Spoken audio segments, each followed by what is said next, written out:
Matalino ka pala eh, ba't di mo ginamit sa pag-asenso ng buhay mo? Wala naman kasi nagsasabi matalino ako. Hindi naman ako matalino. Nag-English lang naman ako sa video ko, guys. Grabe naman. Guys, again, English is just another language. When you see someone speaking in English, it doesn't mean that they're intelligent. Okay? Filipinos speaking in English should not be something new. Diba? Kasi bakit? Halos lahat naman ng Pinoy kaya mag-English eh. Isipin mo, nasa educational system natin yung English. Di ba? Lahat ng nasa Pilipinas, puro English. From traffic signs, forms and everything, puro English. Di ba? Hindi na dapat bago sa atin to.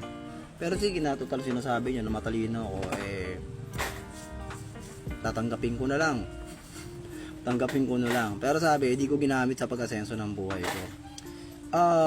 Marahil, wala pang results ngayon, pero tinatrabaho ko naman.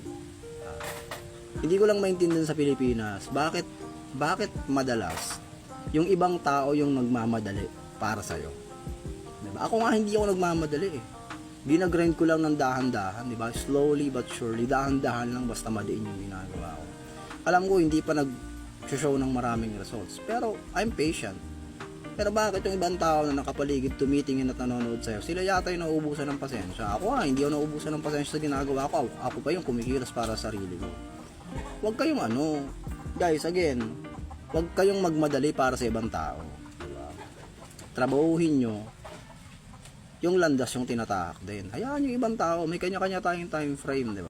Kasi sige, kumpara sa iba na nasa social media, wala talaga. Wala pa ako nagagawa, wala pa napapatunayan. Kasi yung success para sa ibang tao dito sa Pilipinas, dapat pag nasa social media ka, o kaya bilang isang Pilipino, pag sinasabing umaasenso ko, dapat marami ka ng pera, malaki bahay, may kotse, magarang damit, may mga alahas, kaya ganun yung success para sa kanila. Ganun yung pag-asenso ng buhay para sa kanila. Pero para sa akin, I'm quite happy with what is happening with my life. Diba? Kasi ngayon, mas free akong gawin yung mga bagay na gusto kong gawin. Nagagawa akong ipursu yung pangarap ko sa social media. Diba? Like, about a year ago, I decided na mag-resign doon sa 9 to 5 na trabaho ko. I took the risk, I took the gamble. Diba? Sabi ko, sige, try nating gawin to. If it works, it works. Try nating trabahuin. And up until now, I never looked back doon sa 9 to 5 kong trabaho. Kung ako tatanungin mo, kung may napapatunayan na ba ako, meron na rin ako napatunayan ng konti. Sa akin, sa sarili ko diba? Kasi like, 2 months ago, meron na akong 5,000 followers sa Facebook.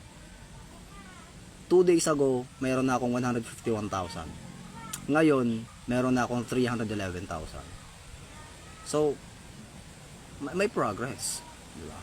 Marahil hindi nyo pa nakikita yung results na gusto nyo, pero para sa akin, I'm quite happy with the progress that I'm making. So, goods lang yun pare. Well, kung ako sa'yo, stay ka lang dito, tapos panoorin mo na lang, diba? Kung maaabot ko ba yung pag-asenso na yan. Pero, one thing I'm sure is, nag-grind ako. Nag-hustle ako para sa pag-asenso ng buhay ko. Marahil sa ngayon, wala pang results, pero huwag kayong magmadali. Ako nga di nagmamadali. Lahat tayo may kanya-kanyang time frame. So yun lang naman.